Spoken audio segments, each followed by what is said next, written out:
Oh, it's really great to be here among friendly people. You look pretty friendly. That's a good thing. My colleagues and I, we go to places quite often that aren't so friendly. Secular university campuses, you know. I'm not kidding. I've had to be escorted off of several campuses by, campus safety for my own safety, on several occasions. So to see a friendly group is truly wonderful. I do remember a time in Washington State. Washington State is thought by some to be the most unchurched state in the country. So I got invited by a college in Washington State. In fact, it was in Olympia, which Washingtonians know is the most unchurched city in the state of Washington. So imagine if you go to a secular university campus in Olympia, Washington, presumably you have landed at spiritual rock bottom in America, Not much going on spiritually there. So imagine my surprise when I get a call in my Biola University office from some guys who've started a Christian club on this very, very secular campus in Olympia, Washington. I'm thinking, how in the world could these guys have started a Christian club? Now, it turns out they were Christians, but it turns out that they were the only members of the club, too. So it was these two guys. Turns out they were business majors. And they were always thinking in terms of, business. And they thought, hey, if we start a club of any kind, we get access to Associated Students' money. And so they start a club. Somebody must not have known or noticed that it was a Christian club. They start the club, and they give them a big basket full of cash. And they're thinking, what should we do with it? And their idea was to bring up some Christian writers and speakers and thinkers and so on that they admire and they want to hear from, bring them to campus, and if nobody shows up, fine, these two guys will have lunch with them. So they told me this on the phone, and I'm going, all right, this sounds kind of crazy, but I'd be happy to be your guinea pig. Let's try this thing out. And so they send me an airline ticket. They fly me up to SeaTac, the airport up there. They pick me up at the airport, and they hit the Interstate 5 going south, and they were tearing it up, man. They were late for a lunchtime event that they had scheduled, which I figured was going to be maybe a couple of extra people and peanut butter sandwiches, So they're shooting down the 5. They pull off in Olympia. They find a college. They pull into the parking lot, and they hustle me into a building. And when I walk through the doors of this building, there's this thing on the wall. It's gigantic, and it's a big poster of my face. And underneath my face are flames. And the title of the event is Come Barbecue the Christian. Turns out there was a whole barbecue theme, In fact, the moment I saw the poster, a guy walks by with a wheelbarrow. He's pushing it along. And it's filled. It's covered in foil, but it's filled with barbecued chicken wings from the best barbecue place in town. The smell is wafting down the college corridor, And people are just coming out like Pepe Le Pew, following the smell out, and down the corridor. And the guy with the wheelbarrow walks around a corner and disappears. Well, my hosts, they hustle me around that same corner. I walk in there, and it's a giant lecture hall. And it's standing room only. People they can't wait for this. They're undergraduate students and graduate students and people in white lab coats. There are janitors. There's people's moms in there.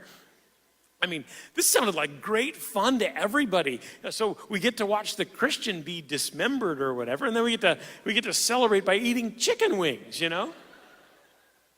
So I'm trying to get my mind around this, And of course, by the way, these guys were marketing majors in the business school, so they were so proud that they turned out a crowd, Of course, I had to clean up the mess. So they hadn't really thought this through well. So one of them gets up out in front of the crowd and goes, "Okay, here's what's going to happen. You're going to ask questions for an hour of this guy, and then you get wings." And he walks off, And I'm just standing there alone. So I just gave a 2 or 3 minute opening set of remarks just to get the ball rolling. And I said, all right, let's hear your questions. So I've been doing this for a while, and the questions have changed over time. The questions have gotten stupider. I'm not kidding. It was terrible. I'd hear the questions and I go, almost every question that was asked clearly derived from the Da Vinci Code in one way or another. These students had garnered all of their theological knowledge from reading the Da Vinci Code. Even the atheist club, they were sitting right in the front row, right there, wearing T-shirts to identify themselves. They were asking the worst questions. I mean, half the time I had to help them ask a better question. I'm not kidding. I remember one guy, he asked me this question. I go, sir, that would actually be a lot tougher for me if you were to formulate it this way. So I reformulate and give it back to him. Then he asks me that question, you know. And I go, ooh, that's a tough one. So it was just really bizarre. And even stranger was about halfway through the thing, the questions just dried up. They're just staring at me, and I'm staring at them. Because I know they got to ask questions in order to earn the wings, you know, so. I mean, these are college students, for goodness sake. This is a great forum to ask all the big questions. Who are we? Where were we? Where are we going? What's this all about? Do we have souls? Is there a God? Is there an afterlife? All these questions should have been burning in their minds, and they're just kind of looking at me. You know. So that's what happens when you legalize pot in a state, I guess. I don't know. So they're looking at me, and so I'm looking for any kind of, you know, motion out there. I'm scanning the audience like I'm RoboCop, you know. And I see a guy out there, and he's nudging his neighbor. And I can actually see what he was saying just by watching his mouth move. He's like, ask the question. And his neighbor goes, okay. And he looks around, kind of sheepishly starts to raise his hand. I zero right in on him. You know, you. And he I don't know, he didn't think I was going to call on him, but he looked shocked. You know, he's like, so like, yeah, okay. So like, do you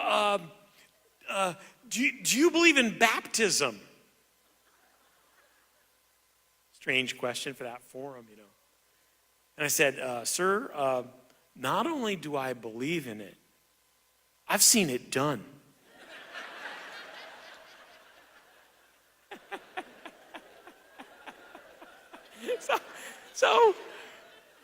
So there's this pause.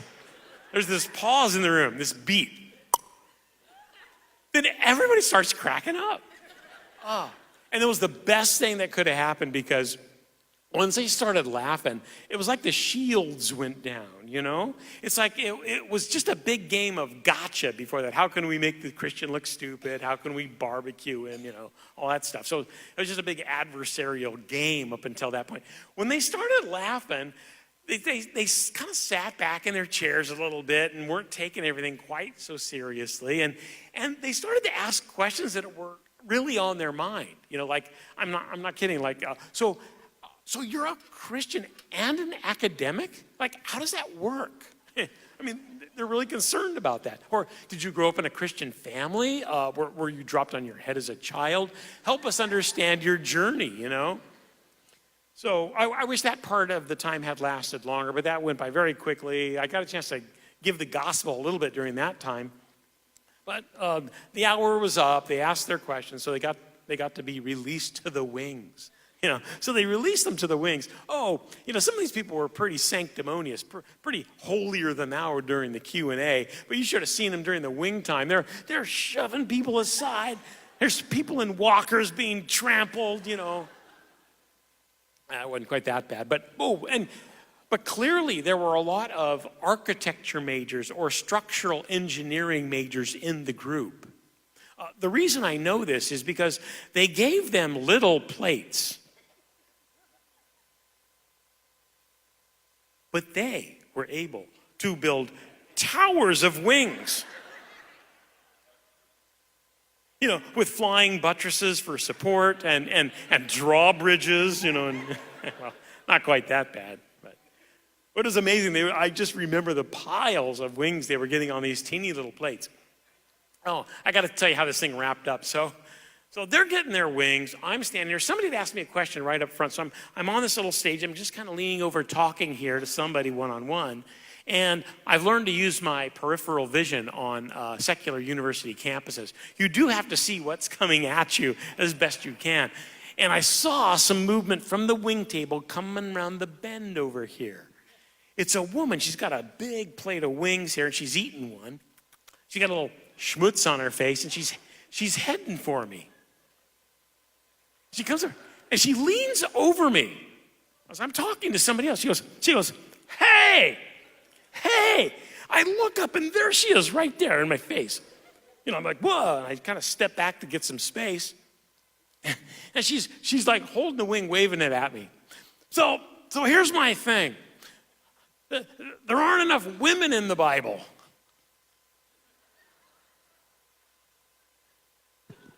Like I'm in charge of that, So I'm thinking, this is so weird. This woman is part of the drama department, and they sent her in to torment me, She's a plant, And so I said to her, oh, I totally know what you mean. And she goes, yeah? I go, yeah. Like the three wise men should have been the three wise women. And she goes, yeah.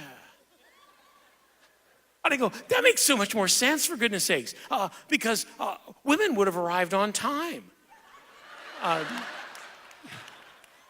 Because they asked for directions, And they would have gotten there, they would have helped deliver the baby, they would have cleaned the stable, and for goodness sakes, they would have brought practical gifts, like a pacifier and a baby blanket and a casserole,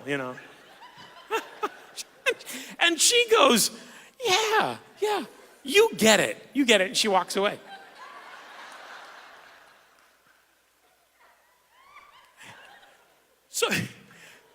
So what's the point of this story? Oh, here's the point. What in the world are we afraid of?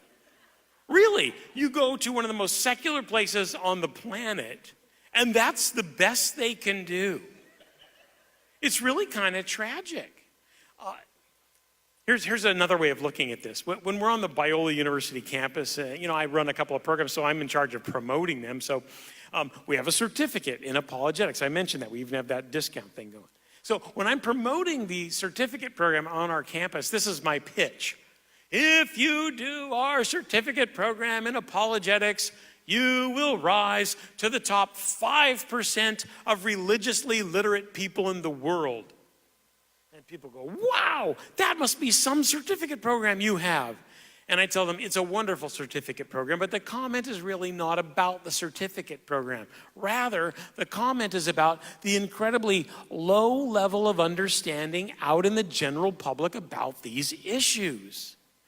And I say that as kind of a funny little encouragement to you. You don't have to go out and do a couple of PhDs in order to make a nuisance of yourself for Jesus. You need to stay about 2 or 3 steps ahead of your neighbor or your coworker or that pesky family member, who tries to tie you into pretzel-like positions. That's what you need to do. This conference will get you there. You start to absorb some of those resources, and you'll go several more steps ahead of them. And that's what we're calling you to do. We want you to be able to have more confidence that comes from knowledge to engage in conversations. And the conversations are going to come, folks. And we just want you to be prepared for them, to be prepared always to give an answer, a reason for the hope. Yet do so with humility and respect. That's what we want to do during this conference, and there's lots of ways to do that. Listen carefully, take lots of notes, get some resources, and don't stop learning.